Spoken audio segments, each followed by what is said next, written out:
Yes, Ma, you can start it. Good morning, everyone. I'm Diksha, and I'll be presenting on dried hyacinth fruits. So first, let us look into what exactly dried hyacinth fruits are.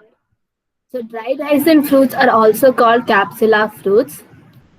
Dry fruits which open at maturity by definite natural means to shed their contained leaves are called dried hyacinth fruits. Here, the dry, papery or woody pericarp.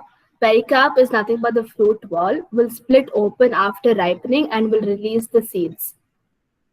So they usually develop from a single flower having a monocarpellary or polycarpellary syncarpous ovary.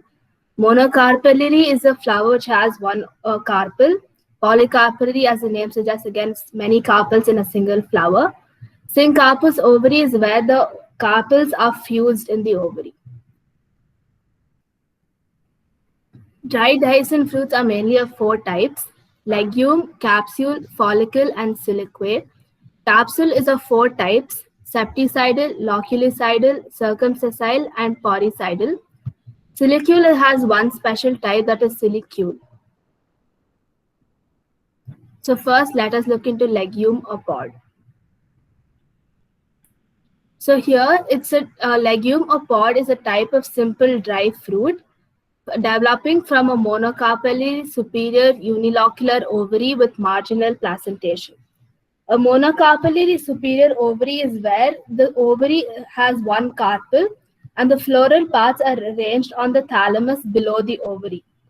Unilocular means the ovule is one chambered, and marginal placentation is a type of placentation where the placenta will form a ridge along the ventral suture of the ovary, and the ovules will be borne on the ridge to form two rows. So here in legume or pod, the fruit will dehisce by both the sutures, that's the dorsal and the ventral suture. So typical examples of legume or pod are found in the Leguminosae or Fabaceae family. Example is pea, bean, pulses, gram, and many more. So as you can see here, this is the unopened legume, and here is where it will split open on both the sutures, and this is showing us the marginal placentation where the ovules are borne on the ridge here. So these are examples of peanut, pea, beans, acacia, alfalfa, and wisteria.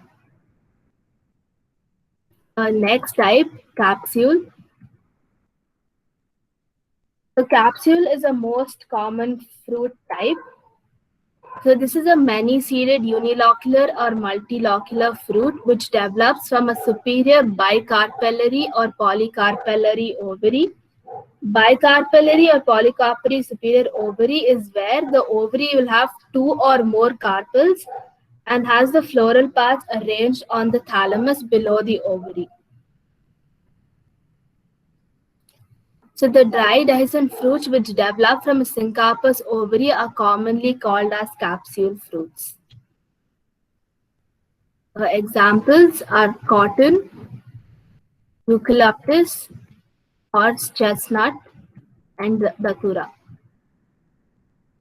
So now let's look into the types of capsule on the basis of the dehiscence. The first is septicidal, where it will dehisce along the septa. Example is yucca. This is the yucca fruit. Second is loculicidal, where the fruit will dehisce or split along the locules. Example is iris, and this is the iris fruit. The third type is circumsessile, where it will open by the lid. Example is portulaca. This is the portulaca fruit. The fourth type is poricidal, where it will open by small pores on the usually on the apex. Example is opium poppy, or which the scientific name is Papaver somniferum. The next type is follicle. So here it's a type of simple dry fruit is which is developing from a monocarpally superior unilocular ovary with marginal placentation, just like the legume fruit. But the difference comes here, where it dehisces only on one suture and mostly on the ventral suture. Examples is Calotropis, Asclepius, which is milkweed, Vinca rosea, and Michaelia. So this is how the follicle seeds will be. And here, the single carpel of the follicle will split open along one seam. And when it's completely opened, the carpel will resemble a thick dried leaf. And it's easy to see that the single carpel of the follicle is modified as a seed-bearing leaf, and which is nothing but the megasporophyll.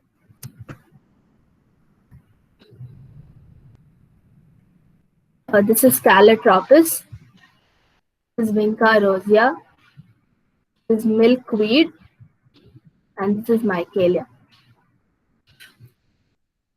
The fourth type, that's Siliqua.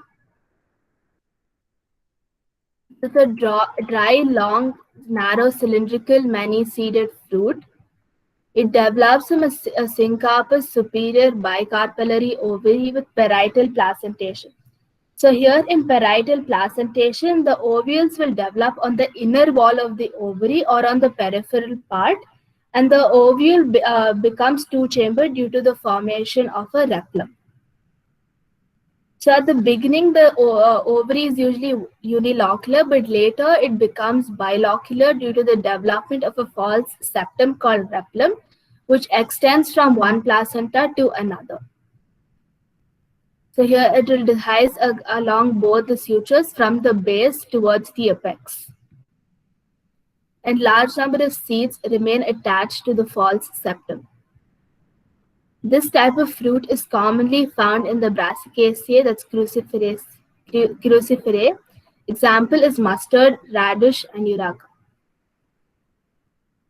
This is how the common representation of the fruit, and this is representing the parietal placentation.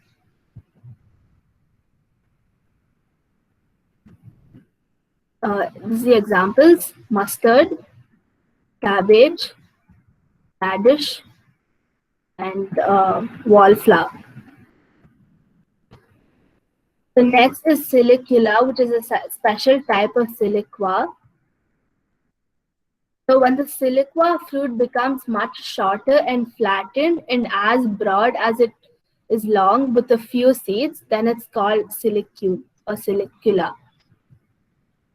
It's developed from the superior syncarpous ovary having a false septum, that's rellum.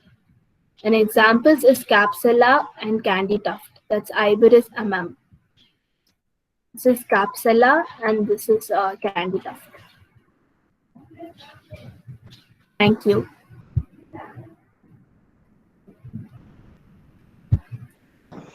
Good work, ma'am. Any doubts or clarification, dear students? You can get it clarified.